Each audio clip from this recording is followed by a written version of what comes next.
ಎಲ್ರಿಗೂ ನಮಸ್ಕಾರ. ಮನೆಯೂಟದಲ್ಲಿ ಇವತ್ತಿನ ವಿಶೇಷ ಸಿರಿಧಾನ್ಯದ ನೀರ್ದೋಸೆ. ಇದನ್ನ ಮಾಡೋದು ಅತ್ಯಂತ ಸುಲಭ.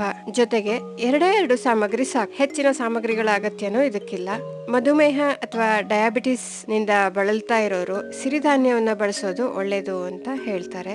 ಈ ಸಿರಿಧಾನ್ಯದಿಂದ ಮಾಡಿದಂತಹ ನೀರ್ದೋಸೆ ಮೃದುವಾಗಿರುತ್ತೆ, ರುಚಿಯಾಗಿರುತ್ತೆ, ಆರೋಗ್ಯಕರ ಕೂಡ.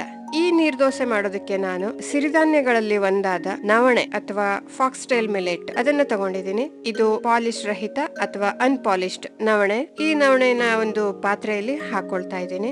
ಯಾವುದೇ ಸಿರಿಧಾನ್ಯ ತಗೊಂಡ್ರು ಅದನ್ನ ಚೆನ್ನಾಗಿ ತೊಳ್ಕೊಬೇಕು. ಸುಮಾರು 3-4 ಸಲ ಇದನ್ನ ಚೆನ್ನಾಗಿ ತೊಳ್ಕೊಬೇಕು. ಯಾಕಂದ್ರೆ ಇದರಲ್ಲಿ ಈ ಸಿರಿಧಾನ್ಯದಲ್ಲಿ ಇರುವಂತಹ ಸಣ್ಣ ಧೂಳು ಈ ನೀರಿನ ಜೊತೆ ಹೊರಟು ಹೋಗುತ್ತೆ. ಇದೇ ರೀತಿ ಇದನ್ನ 3-4 ಸಲ ತೊಳ್ಕೊಳ್ಬೇಕು. ತೊಳ್ಕೊಂಡ ನಂತರದಲ್ಲಿ ತೊಳೆದು ನೀರನ್ನ ಸಂಪೂರ್ಣವಾಗಿ ಬಸಿದ ನಂತರ ಇದಕ್ಕೆ ಈ ನವಣೆ ಮುಳುಗೋವಷ್ಟು ಅಥವಾ 1 ಕಪ್ ಆಗುವಷ್ಟು ನೀರನ್ನ ಹಾಕಿ ಇದನ್ನ 6-8 ಗಂಟೆಗಳ ಕಾಲ ನೆನೆಯೋದಿಕ್ ಬಿಡ್ಬೇಕು. ಈಗ ಸುಮಾರು 8 ಗಂಟೆ ಕಳೆದಿದೆ. ಇದು ನವಣೆ ನೆಂದಿದೆ ನೋಡಿ, ನೀರಿನ ಬಣ್ಣ ಕೂಡ ಬದಲಾಗಿದೆ. ಈ ನೀರು ಮತ್ತೆ ನವಣೆಯನ್ನ ಬೇರೆ ಬೇರೆ ಮಾಡ್ಕೊಳ್ತೀನಿ. ಹೆಚ್ಚುವರಿಯಾಗಿರುವಂತಹ ನೀರನ್ನ ಇನ್ನೊಂದು ಪಾತ್ರೆಗೆ ಬಗ್ಗಿಸ್ಕೊಳ್ತೀನಿ. ಈ ನವಣೆಯನ್ನ ಮಿಕ್ಸಿ ಜಾರ್ಗೆ ಹಾಕಿ ನುಣ್ಣಗೆ ರುಬ್ಕೊಳ್ಬೇಕು. ಈಗ ರುಬ್ಬುವಾಗ ಇದರಲ್ಲಿರುವಂತಹ ನೀರನ್ನ ಸ್ವಲ್ಪ ಸ್ವಲ್ಪವಾಗಿ ಹಾಕಿ ನುಣ್ಣಗೆ ರುಬ್ಕೊಳ್ಬೇಕಾಗತ್ತೆ.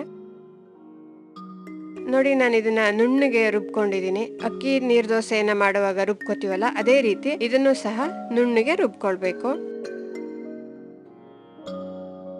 ಉಳ್ದಿರುವಂತಹ ನೀರನ್ನು ಇದಕ್ಕೆ ಹಾಕೊಳ್ತಾ ಇದ್ದೀನಿ. ಈಗ ರುಚಿಗೆ ತಕ್ಕಷ್ಟು ಉಪ್ಪನ್ನ ಹಾಕಿ ಇದನ್ನ ಚೆನ್ನಾಗಿ ಒಮ್ಮೆ ಬೆರೆಸ್ಕೊಳ್ಬೇಕು.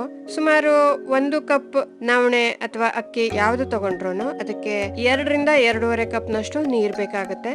ಹಿಟ್ಟು ತೆಳ್ಳಗಿರ್ಬೇಕು. ನಾನು ಇದಕ್ಕೆ 2-1/4 ಕಪ್ನಷ್ಟು ನೀರನ್ನ ಹಾಕೊಂಡಿದೀನಿ. ಬೇಕಾದ್ರೆ ದೋಸೆ ಒಂದನ್ನ ತಯಾರಿಸಿ ನೋಡ್ಕೊಂಡು ನೀರು ಎಷ್ಟು ಬೇಕು ಅಂತ ನೋಡಿ ಹಾಕೊಳ್ಬಹುದು. ಕೂಡ ದೋಸೆ ಹೆಂಚು ಕೂಡ ಬಿಸಿ ಆಗಿದೆ. ನಾನು ಪ್ರತಿದಿನ ದೋಸೆ ತಯಾರಿಸೋಕೆ ಬಳಸುವಂತಹ ಹೆಂಚನ್ನೇ ಬಳಸ್ತಾ ಇದ್ದೀನಿ. ಇದನ್ನ ನಾನ್ ಸ್ಟಿಕ್ ಅಲ್ಲಿ ಕೂಡ ದೋಸೆ ಮಾಡ್ಕೊಳ್ಬಹುದು. ದೋಸೆ ಹೆಂಚಿಗೆ ಸ್ವಲ್ಪ ನೀರನ್ನ ಚಿಮುಕ್ಸಿ ಸ್ವಲ್ಪ ಎಣ್ಣೆಯನ್ನ ಸವರಿ ದೋಸೆಯನ್ನ ತಯಾರು ಮಾಡಬಹುದು.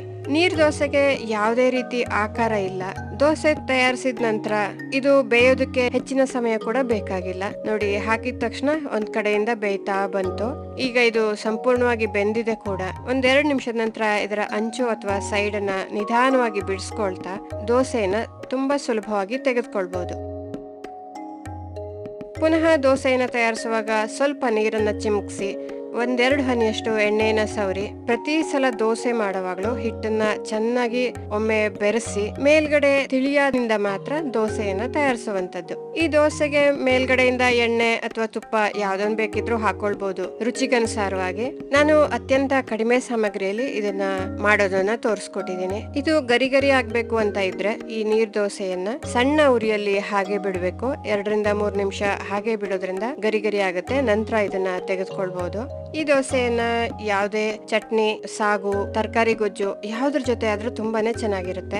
ಇಷ್ಟೊತ್ತು ಮೃದುವಾದ ನವಣೆ ನೀರ್ ದೋಸೆ ಮಾಡೋದು ಹೇಗೆ ಅಂತ ನೋಡ್ಕೊಂಡ್ರಲ್ಲ, ಹಾಗೆ ಮಾಡ್ಕೊಂಡು ತಿಂದು ರುಚಿ ನೋಡಿ ನಿಮ್ಮ ಅಭಿಪ್ರಾಯನ ನಮ್ಗೆ ಕಮೆಂಟ್ ಮೂಲಕ ತಿಳಿಸಿ. ಹಾಗೆ ಈ ವಿಡಿಯೋನ ಲೈಕ್ ಮಾಡಿ, ಅದ್ರ ಜೊತೆಗೆ ಈ ವಿಡಿಯೋನ ನಿಮ್ಮ ಸ್ನೇಹಿತರ ಜೊತೆ ಹಂಚ್ಕೊಳ್ಳಿ.